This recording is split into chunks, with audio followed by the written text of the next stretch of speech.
Live action remake.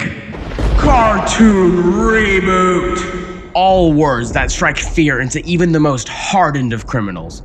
But I recently learned that they don't have to be bad. Like, they're allowed to make good quality reboots. Who would have thunk? The question, should it change? How much? Everyone watching your reboot will be fans of the original, and they want you to just give them more of that. But if it tries to feel the same and falls flat, they'll be way more upset than if you gave them nothing. There's not a clear-cut answer on how to adapt your show to the current day, but let's look at a couple recent ones that I think did it really well. Note, I'm really only talking about the animation side of things today. Yes, I know live action has had many remakes I could talk about, but I'm only covering one in this video. But if there's any you'd like to talk about, please let me know down below. And especially if you have a really dumb opinion about one, those comments have been blissful. I feel the common consensus when making a reboot is just kind of give us more of it. The angry mob really just wants more of the same. But King of the Hill's central theme is growth. It's about the cast changing and adapting to the world around them. If they had set the show right where the old one left off, that just would have been a massive disservice to the heart of King of the Hill. They had no choice but to change the ages and bring it to the current day.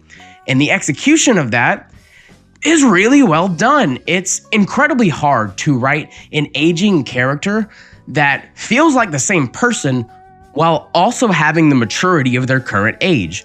But all of the kid characters aged up really well. Bobby especially has all of the same qualities. He's dedicated, hardworking, lives for the bit, but he's also never so immature that it ever feels man-child, which would have been really easy to do adapting Bobby into a young adult.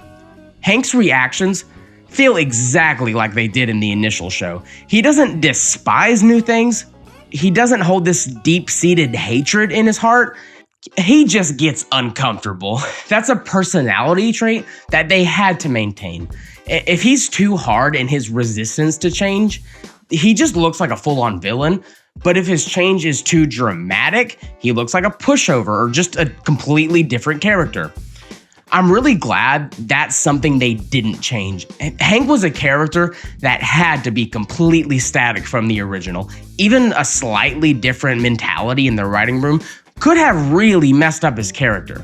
This show did a really good job at keeping the important things intact. They didn't change a single thing that made this show feel like King of the Hill. They only changed things when the time jump called for it, and I really appreciate that. Bobby reflects a younger Hank really well. Some of Bobby's obstacles just feel like old Hank plotlines. When Bobby has to appeal to Mr. Yoshida on the whole cultural appropriation topic, he's very well-intentioned. He holds nothing but respect and appreciation for these people and their cultures. But he is also incredibly confused on every single thing they're saying. But this, Hank plotline still gets resolved like a Bobby story. He gets creative and he earns their approval his way. It's a perfect blend of Bobby growing into his father's son as he watches the world grow past him. A big part of the original series was growing up, and now it might be even more so. Watching these people that we grew up with starting to act their age, this expands the show's most central theme in a way the original never could have. Like Connie and Joseph, they could always have had episodes where they learned something and mature a bit, but nothing like them having to leave the nest and become their own independent people. They're using this time jump to push their story, not let it be a crutch. When shows take a sharp turn like this, we all fear that the original magic will be lost. But here, they just did it really well. It feels exactly the way it should. I think they achieved exactly what they intended to with this season, letting the characters and the world grow past what they originally could. That's the goal of this reboot.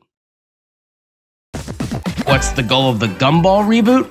More of the exact same, and I could not be more happy about that. As much as I just praised King of the Hill for their approach, if Gumball did something similar, I would have personally led a one-man riot at Cartoon Network Studios. Both the world and characters of Gumball are as far from logical as you can get. If you tried to do something new with the base story and characters, you'd have to add logic to a show that defies logic at every turn. With the nature of Gumball, they had no other choice. There's never been a spanning narrative, and it's never been serious. To age up the characters and do a proper sequel, they'd have to take Gumball way too seriously. This show is just if Gumball reacting to and parodying the internet of today. It really just feels like Gumball never ended and they're making fun of TikToks now as opposed to cat videos. And it's good Gumball too. Overall, a very funny season, and a couple episodes stand out as favorites for me. I have nearly the exact same to say about the regular show reboot. Even though with that one, they could have done more. I fear it would have felt like they were reaching. Their approach was just give us more one-off adventures, give us more what we love. And it's been really good thus far. I bring regular show up because I really liked the prelude to this season.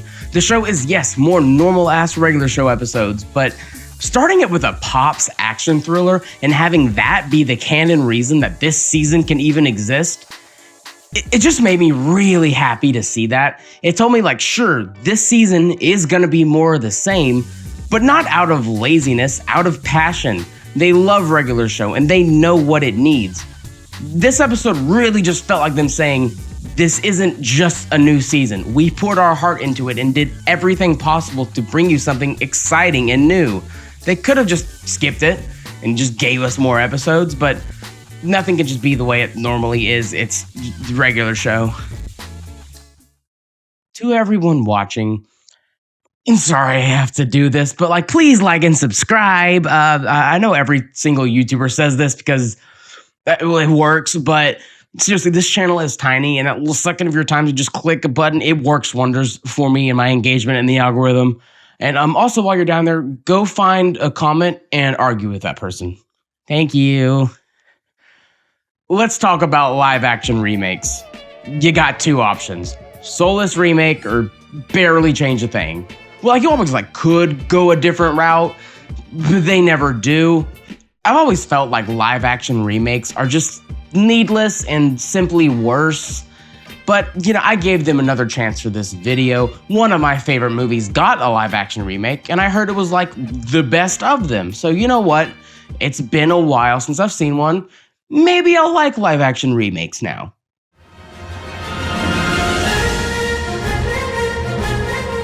I'm really glad this video has allowed me a rewatching of How to Train Your Dragon. It's not a movie I've seen in years, and I forgot just how good it is. And going into this, I also heard really good things about this remake. 5 minutes in, I was already extremely disappointed in the visuals. I was expecting it to be worse, but they've just really screwed some things up here. The dragon designs are awful. In the original film, the dragons highlighted the fantasy, not purely just because they're dragons, but because the cartoony, exaggerated form of their design was fantastical. It brought awe. It made the viewer ask, what kind of dragons could be out there? These designs also were specifically made to provide the dragon's personality, cute factor, fear factor, all at once. Take Stormfly. She lost half of her head size. What was formerly a cool, unique design and a visual display of how big-mouthed both the dragon and her owner is. But now Stormfly, that's one of them, I guess, yeah. Toothless doesn't look that bad. It's probably about as good as they could have with this art style. But even then, he's not very cat-like anymore. But the way they animate him, it's genuinely upsetting. His personality was stolen. He doesn't signal things to Hiccup or make faces at him or display his emotions visually at all. Hiccup has to mama bird this information to the audience. The Monstrous Nightmare redesign, look, I'm just gonna say what we're all thinking here. It is worse than 9/11. It is. It's almost like, you would expect the dragon named Hookfang to have fangs that hook. Where is his underbite? Where did it go? They just cut out his most defining characteristic and pretended like they did something good. But when you remove this cartoony, goofy design elements of some of these dragons, that fantastical feeling goes away with it. And this is now just a lizard with wings, not these zany little guys that we had before. Look at my channel. I'm an Invincible fan. I can handle some jank-ass visuals. But when the problem stems from the design elements and you have access to the same movie but good visuals, it makes this movie look a lot worse than it actually is. It's a well-shot film. It's cinematic, just worse than what it's copying. The world and storytelling, like, admittedly, it is hard to bring it out of animation. So why did they? This movie did do some things that I like, actually. Despite me not really enjoying most of the friend group or their actors, Snotlot was amazing. I had a great time watching him. The actor just killed it. His plot with Spitelout was cute. I mean, just, parallel of Hiccup's arc with his father, but, it's still cute. And he was a lot funnier than he was in the original. I liked it. Probably one of the only things I actively like about this movie more than the original. This is like so side tangent, but the remake does the whole like racial diversity in a fantasy story concept really well. Everything else I've seen is just like every single person is Nordic or the cast is like 40% black. And like, let's be real here, none of these actually make sense for the location and time period. But the remake shows a really good point of like, yeah, some people probably would have immigrated in search of dragons.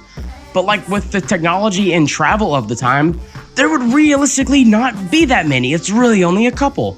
And the way they talk about it in those one or two shots, it's very nice. It's just like, yes, you are one of us, but you are still one of them. Go make them proud. And I don't even think this movie did it super phenomenally, but it's just really nice to see a movie actually include a diverse cast because they want to, and it's cool world building, and not just to bring political clout to the movie.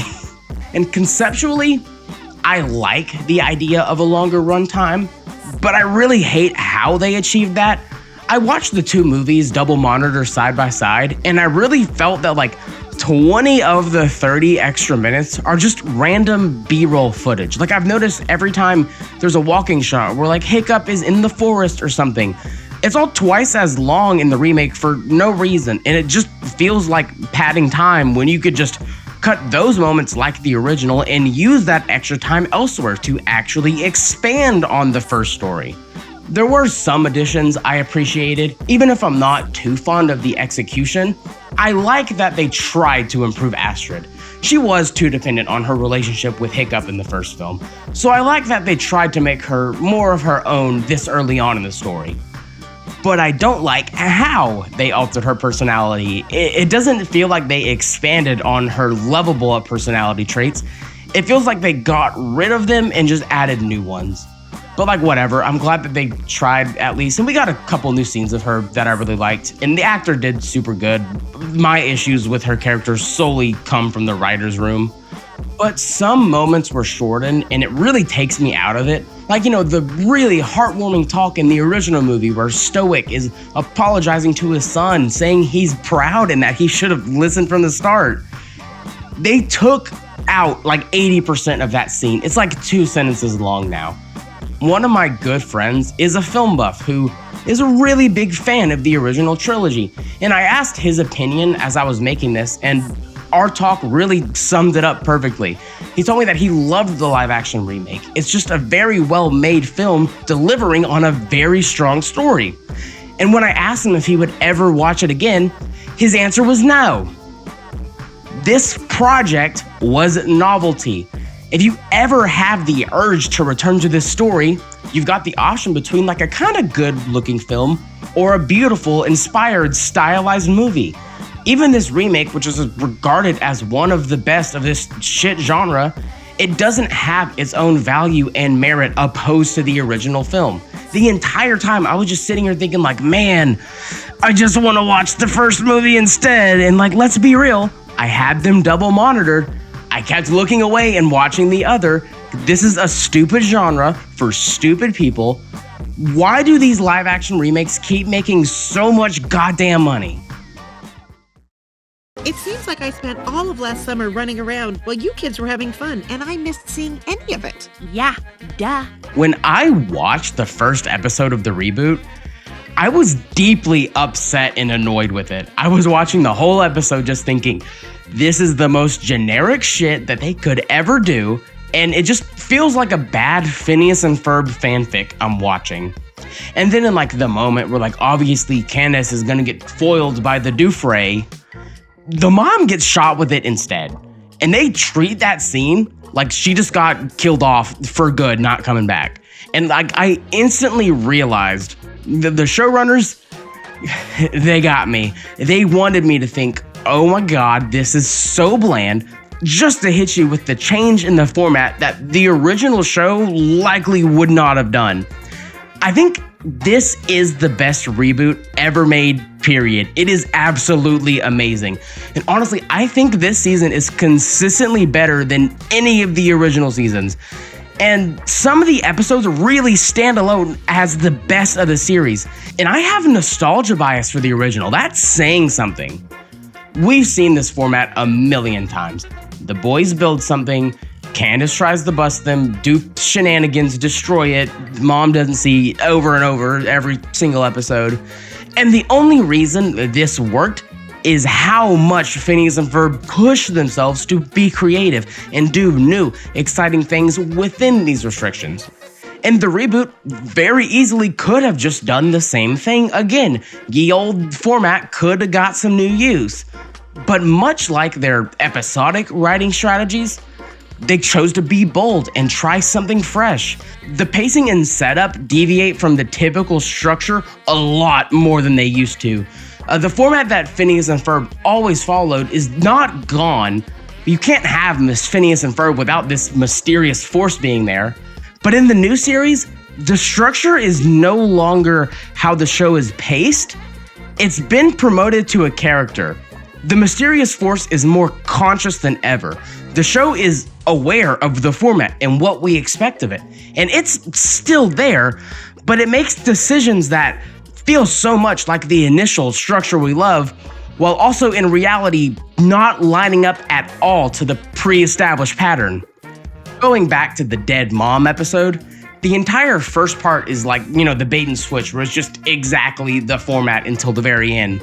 But starting in that second episode, they begin really playing with these concepts. Like they know that the mission right now is hunting down mom. And this is the part of the episode where originally Candace would be chasing down mom anyway to go bust the boys. But this time, the boys are working with her to hunt down Cloud Mom, and the stakes are more catastrophic and life-ending than ever. This is a breath of life being given to the format. It has a personality now in a way that I just don't think it had in the original series. Phineas and Ferb at its core, it's a simple formula that they break in ludicrous manner. But this season makes sure to break that formula. It is deviating and breaking in ways that the initial seasons never really would have. The same way that the initial series parodies, typical formulaic sitcoms, this show parodies the very rules of Phineas and Ferb. Not even like the show itself, but more the narrative structure that they follow. And nearly every episode is like this. Like, if you watch anything I mentioned in this video, Season 5, Episode 5 of Phineas and Ferb, the mysterious force is like basically the main character. Candace and Doofenshmirtz have been seeing the same therapist, so he assumes that they've developed this like shared psychosis despite not knowing each other. And I won't dive too deep into this one, just let you watch it, but seriously, it is one of my favorite episodes they've ever made. It is amazing. You have no idea how fun it is watching them flip the Phineas and Ferb concept around on its head in the way they are. Look, you have to do what your show needs. These 3 strategies I noted worked for these shows, but if they swapped philosophies, it wouldn't go well for any of them. You gotta look at your show internally, figure out what it already does, and then what it needs to do moving forward. They always say that a pilot is the second hardest episode of a show to write, but I think the pilot to a reboot is way harder because people have expectations for your show that they didn't when your first pilot came out. And if you don't set up this new show in a way that they like, the fans will riot. And that's what makes these 4 shows I mentioned so impressive to me. Except Gumball, their reboot pilot was kind of ass, but the season was good, I don't care. Real talk here. I have a very serious matter to mention. Growing up, and even when I was like learning to drive, 18-wheeler truckers were seen as like, the best, most experienced drivers on the road. What happened to that? Because at this point, the majority of them are unaware of like basic road safety. Look, this week alone, I got cut off by one, had to slam my brakes hard. Another one I watched drive this other car off the road in a super busy part of the interstate. If there wasn't a shoulder there, it would have been like a 5-car pileup at least, and the shoulder was ending.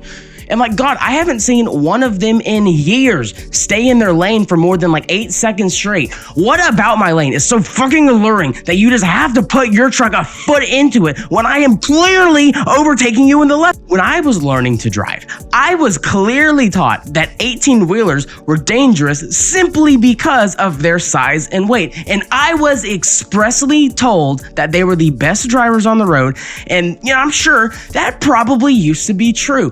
But in the Lord's year of 2026, I fear 18-wheelers not for their size and power, but for the blind lobotomite with Parkinson's disease driving it.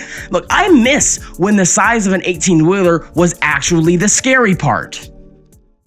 Thank you for watching. Let's do this thing again where I tell you, oh yeah, I moved, this is a new place, and I have a new job. So, those things, they took up all of my time, and I'm totally gonna have a good, stable upload schedule moving forward. And I'm gonna say this and you're all gonna know it's a lie, but we're just all gonna pretend it's the truth. Cool?